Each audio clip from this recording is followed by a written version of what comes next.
Now that we understand how to multiply three or more fractions along with whole numbers, we're going to start multiplying mixed numbers along with whole numbers. And a mixed number isn't like a proper fraction. When we learned about proper fractions, they look like this. Well, a mixed number is going to be, say, a whole number along with a proper fraction. And our goal is to turn this mixed number into an improper fraction.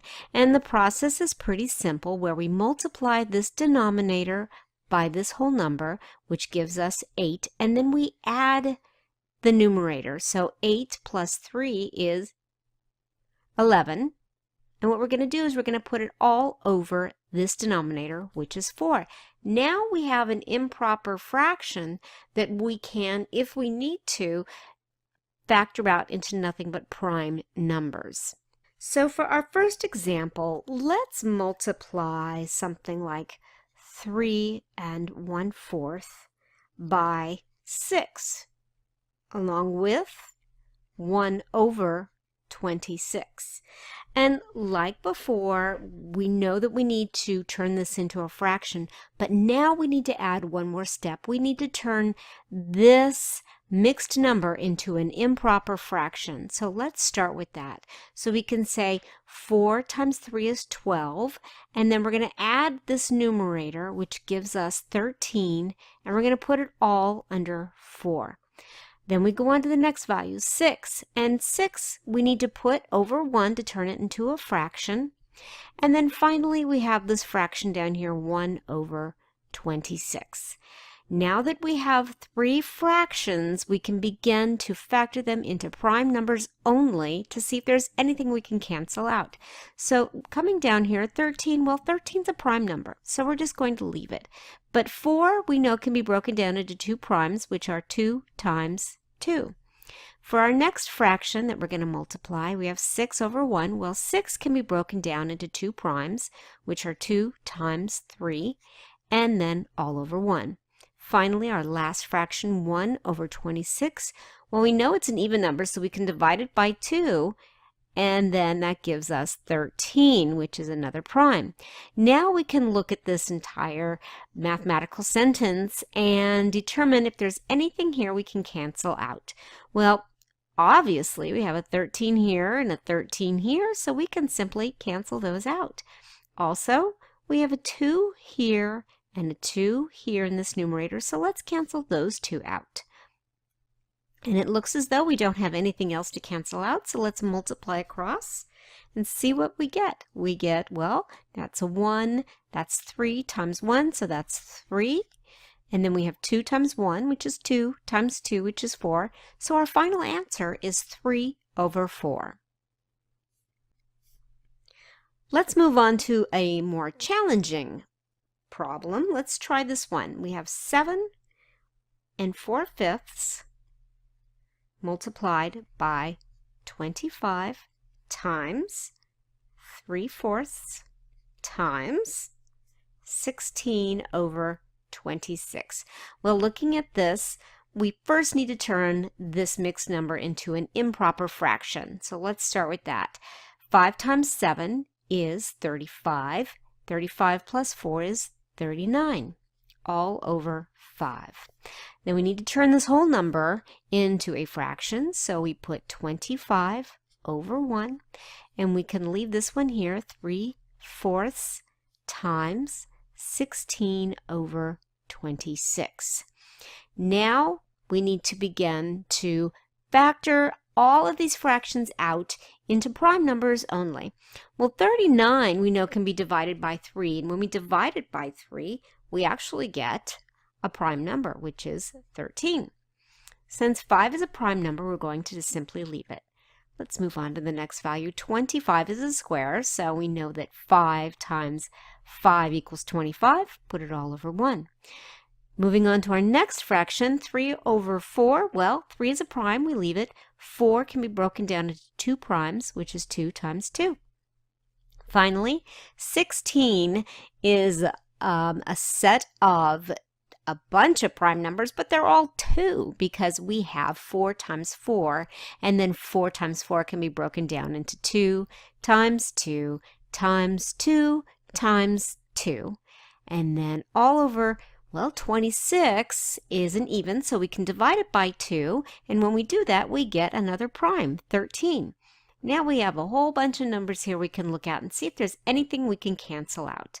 So let's start with this 5 here. We can cancel this 5 in this new denominator to this 5 in the numerator.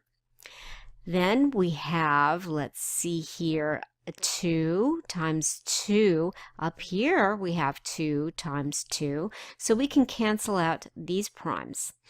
It looks as though we've got 13 all the way over here in this denominator and 13 all the way over here in this numerator. Let's cancel that out. Then we have this 2 here in this denominator and a 2 in its same numerator, so let's cancel that out as well. And it looks as though we have canceled pretty much everything out that we possibly can, so let's multiply across and see what our final answer is. We have 3 times 5, which is 15, and 15 times 3, which is 45. 45 times 2 is 90. And then our denominator is, well, we have nothing really to multiply except for 1 times 1 times 1 times 1. So our final answer is actually just going to be 90. For our final example, let's try this one. We have 15 times 2 over 3 times, let's put in a mixed number here, 6 over 6 and 2/9 times 2 and 2/5. Now we see here that we have one whole number and two mixed numbers, so let's begin to turn these all into fractions and improper fractions so that we can factor them into primes. So 15, well, we can turn that into 15 over 1. Then we have 2/3, we can leave that one. Then we have 6 and 2/9, so we're going to multiply 9 times 6, which is 54, and then we're going to add 2, which is 56, all over 9. Then we're going to work on this last fraction, which is 5 times 2 is 10. 10 plus 2 is 12, so we have 12 over 5. Now that we have 4 fractions here, let's start to factor them out to see if there's anything we can cancel. So 15 can be broken down into 2 primes, which are 3 times 5, all over 1. Next fraction, pretty simple, 2 primes, so we're just going to leave it. For this next fraction, let's break this down. When we divide 56 by 2, we get 28. Well, we can divide 28 by 2 to give us 14. We can divide 14 by 2 to give us 7. So our primes are 2 times 2, which is 4, times 2, which is 8, times 7 is 56, so that's correct. And then we know that 9 can be broken down into 2 primes, 3 times 3. And then for our last improper fraction, we have, well, 12 can be divided by 3, which gives us 4, which can be broken down into 2 times 2. And then 5 is a prime, so we're going to leave that. Now we can look at all 4 of these fractions here and see if there's anything we can cancel out that's in the denominator that's also in the numerator. So we have a 3 here and a 3 here. Let's cancel that out. We also have, let's see, a 5 all the way over here and a 5 all the way up here. Let's cancel that out. We have a 3 down here and a 3 up here in this numerator. Let's cancel those out. And it looks as though that's pretty much all we can really cancel out. So let's begin to multiply and see what our final answer is. Well, we have 2 times 2, which is 4, times 2, which is 8, times 2, which is 16, times 7, which is 112, times 2, which is 224, times 2, which is 448. It's a big number. And then for our denominator, we have 3. 1 times 3, and that's it. So our answer is 448 over 3. That's an awfully large number. Let's see if we can reduce it into another mixed number. So we're going to divide 3 into 448. 3 goes into 4 once, bring it down, 3, subtract, bring down the 4. 3 goes into 14 4 times. 4 times 3 is 12. Subtract, that gives us 2, bring down the 8. 3 goes into 28 9 times. 9 times 3 is 27.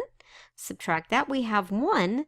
So that becomes our fraction. So our final answer is 149 1/3.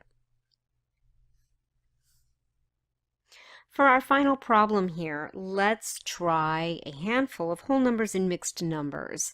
So let's say we have 15 times 2 1/3 times 4 2/3 times 2 and let's say 5/14 times 2/7. Simple fraction there. And now what we need to do is turn each of these fractions into an improper fraction that we can factor into prime numbers only. So let's start with this one here. We have 15 over 1. Then we're going to convert this one into an improper fraction. So we have 3 times 2, which is 6, plus 1 is 7. So we have 7 over 3 times, and this one we need to turn into an improper fraction. So 3 times 4 is 12, and 12 plus 2 is 14. So we have 14 up here over 3 times, ooh, this is a big one here. We've got 2 and 5/14, so 14 times 2 is 28. And 28 plus 5 is going to give us 33 all over 14. And then for our final fraction, a very simple 2 over 7. And now what we're going to need to do is factor each one of these fractions into nothing but prime numbers to see if there's anything we can cross cancel out. So 15 we know is 2 primes, 3 times 5 all over 1. For this next fraction here, we have 2 primes, so we're just going to leave that, 7 times 3. For our next fraction here, we know that 14 can be broken down into 2 primes, 2 times 7 all over 3. For this next fraction here, 33 over 14, well, we know 33, because it's 2 repeating numbers, can be broken down into 3 times 11. And then 14 can be broken down into 2 primes, 2 times 7. And then finally, this last fraction just hanging out here, it's a good old regular fraction, 2 over 7. Now we have some values here that we can begin to cross cancel out. If there's anything in the denominator that's also in the numerator, let's cancel those out. So let's start here with this 3. Well, we have a 3 down here. Let's cancel that. Let's see, moving along. Well, we have a 3 here and a 3 here. Let's cancel those out. We happen to have a 2 times 7 down here and a 2 times 7 up here. Let's cancel those out. Well, we have a 7 down here in this denominator and a 7 all the way over here in this numerator. Let's cancel that out. And it looks like we've canceled pretty much everything here in all the denominators, so let's multiply across and see what our final answer is. Well, we have 5 times 11, which is 55. And then 55 times 2 gives us 110. And because all of these are ones, 1 times 1 times 1 times 1 times 1, we have 110 over 1, which our final answer is going to be 110.